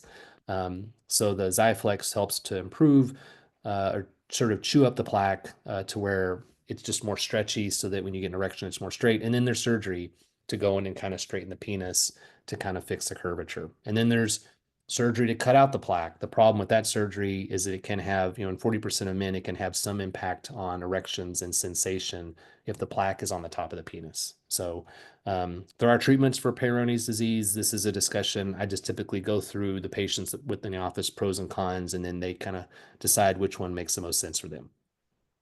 We're going to do just a few more rapid fire questions. Yeah, So yeah, you're in the hot seat, Dr. Voelzke. You ready? yeah. All right. Uh, can a TURP cause procedure cause ED? Rarely it can. And I would say I've had patients who have come in and have had erectile dysfunction after a TURP. I was always told it's like 1 to 2% risk, but it can happen. The thought is that maybe the cautery from the TURP somehow, you know, injures those nerves that sit outside the prostate capsule. Um, I think that's the most likely hypothesis of why erectile dysfunction can happen, but it can happen. It's very uncommon, but I've seen it, and I tell patients, 1 to 2% risk.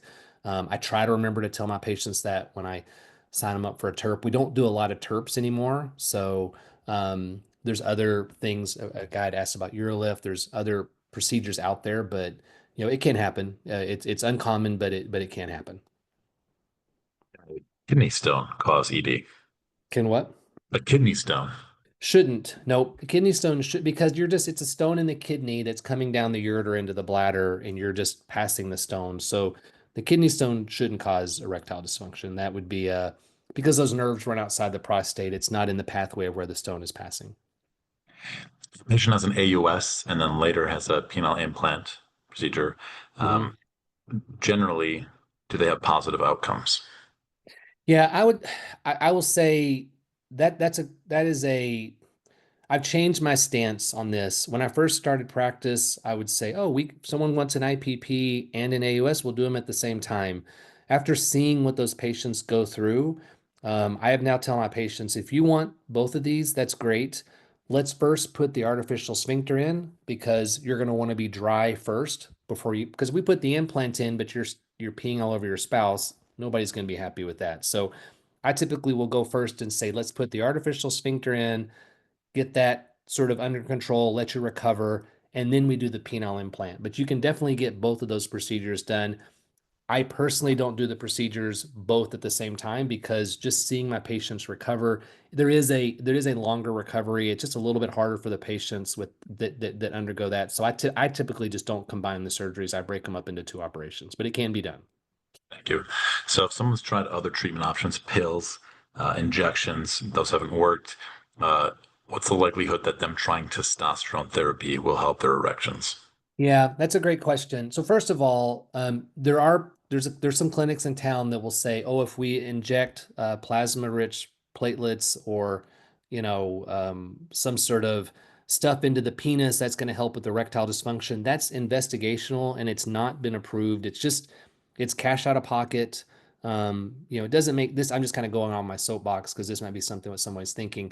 Just injection PRP injections or something plasma stuff that kind of it sounds sexy and it sounds like it should work, but when you inject medications into the penis, it goes elsewhere in your body. It's not going to stimulate you to get better erections. So I tell patients proceed with caution. I would save that money and spend it on a nice meal with my wife before I would spend it to help with erectile dysfunction. That's just my 2 cents. I think in the future it'll be there. It's there right now for cartilage and tendon to inject PRP to help with vascularity and healing, but I haven't seen it with erectile dysfunction, and it's still for the American Urological Association considered investigational, so cash up front.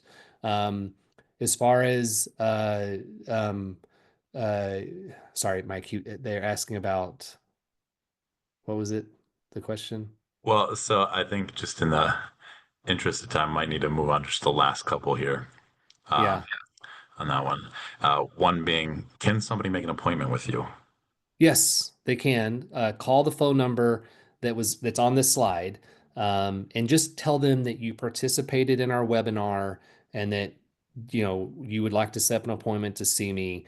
Um, if they give you any flack, and they shouldn't, and I will email Hannah, who's our office manager for the front office staff, and just say, hey, we had our talk tonight, and she knows we had our talk tonight, and just say, hey, please let the front office staff know that if someone calls in and says that they participate in the webinar and they want to see me, please have them get scheduled. Now you hopefully will see me. One person I did not talk about who's sort of my uh, uh, partner and someone I really lean on that helps out quite a bit is a guy named Justin Overhoff. He's the PA that I work with. He's excellent. We work as a dyad. I've had some patients that have gotten in to see him. We want to try to get people in to be seen, and he is very experienced also and is able to talk about all these things. So I'd say between Justin, who's the PA that I work with, and myself, we're the two people in our practice that do the majority of this. There's other providers in our practice that do treat it, but we're the sort of high volume people in our practice, and we definitely get the complicated patients. So just say you're part of the webinar. I'll message Hannah and let her know that if people are calling in, that these patients need to be routed to me or Justin just to get into the office so we can get people seen. There are many questions about if this will be recorded. It is being recorded, Yeah. and it will be sent out tomorrow, the link to the video. So people will get this information and have it available. There are a few questions that we didn't And get we to. and we do have the prior talks also on our website, I think, Mike. So people can also access those old talks that I've given, which are pretty much variations on the same theme. Would that we say that's correct? Yep, Yeah. definitely. Okay. Yeah. Okay. And so for some of the more specific questions, I'm sorry that we weren't able to get to those, but you can follow up with Dr. Volsky or one of his partners. And I will mention that, so there was a patient who said that he's seeing somebody at Spokane Urology and hasn't found a cure for their ED.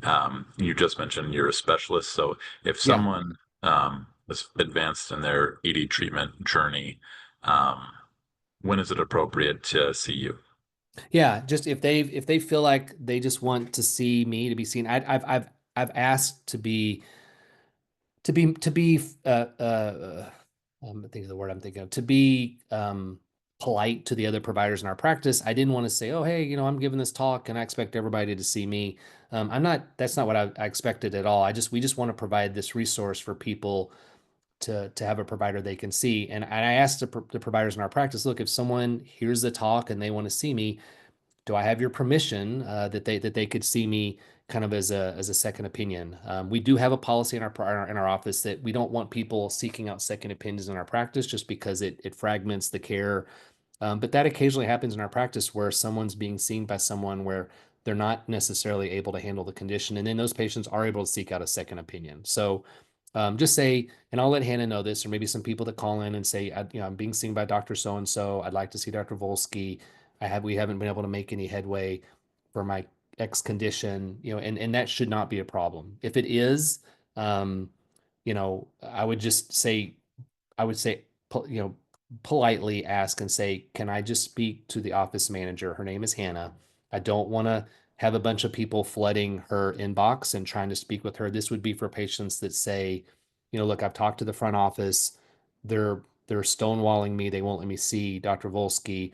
Just say, look, Dr. Voelzke said that he has spoken to the manager of the office and that this is something that can happen. Because we want people to be seen. We are struggling with the fact that we're the only practice in the area, and there's a large group of people that need to be seen. So we're it's like drinking from a fire hydrant. We're doing our best to get people seen, but we're the only practice left in town. Well, Dr. Voelzke, it's Men's Health Month, and you've represented it well. I really want to thank you for your time, all the information, and the way that you explain it really makes it easy for all of us to understand. And Yeah, for all the people who joined tonight, these are thanks. these are not easy subjects to talk about, and you've taken a huge step forward. I hope you continue that journey. This concludes tonight's Men's Health webinar. I will leave it to Dr. Voelzke for any final comments. Yeah, just thanks for listening. I know it's a long talk. I'm sorry that I was a little late logging in. Mike was ready. This was not Mike's issue. I just was a little late getting home and then I was struggling. I have 3 or 4 passwords to get into Zoom and I chose three wrong ones and I finally got the right one in at the end. So apologize for being a little late to log in. So and thanks for listening. I hope it was helpful. Again, everyone, thank you for joining. This concludes our event. Hope to hear from you soon. Thanks.